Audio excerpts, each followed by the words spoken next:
Action Editor аниматор үшін таптырмас құрал. Бұл редактордың басты ерекшелігі анимацияларды жинақтап және сорттауға көмектеседі. Бұл туралы осы видеода тереңірек үйренейік. Егер сол жақтағы Dope батырмасын бассақ, меню шығады. Бұл Dope режимдері. Бірақ 3D аниматорға керегі ол Dope және Action Editor ғана.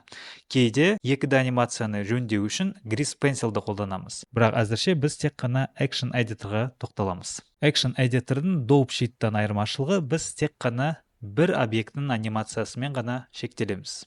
Бұл бізге бір анимацияға фокус жасауға көмектеседі.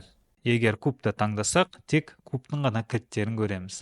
Тіпті Only Show Selected өшіп тұрса да, біз осы кубтың ғана анимацияларын көреміз.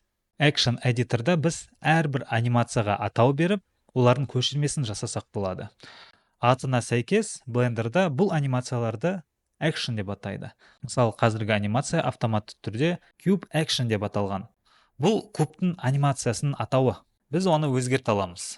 Blender кириллица әріптерін кейде дұрыс оқымай қалуы мүмкін. Сол үшін латын әріптерімен жазайық. Егер сценада өте көп анимациялар болса, әрбір actionға нөмір беруіміз керек. Мысалы, V1, яғни версия 1 деп атасақ болады. Осы атаудың сол жағындағы батырманы бассақ, осы сценадағы барлық анимациялардың тізімі шығады. Яғни камераның, кубтың және жарықтың анимациялары. Ал Action атауының оң жағында қалқанның суреті бар. Ол қазір өшіп тұр. Егер бұл анимация уақытша және оны қайта қосқан кезде жойылып қалғанын қаласаңыз, онда ол өшіп тұрады. Бірақ бұл анимация файлды қайта қосқанда жойылмасын десеңіз, онда бұл қалқанды қосып тұру қажет. Қосқан кезде оның түсі көк болып кетеді.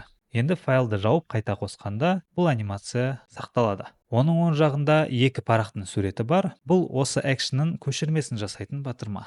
Егер оны бассақ, бұл Action'ның атауы өзгереді. Бұл жаңа Action'ның автоматты түрде берілген атауы.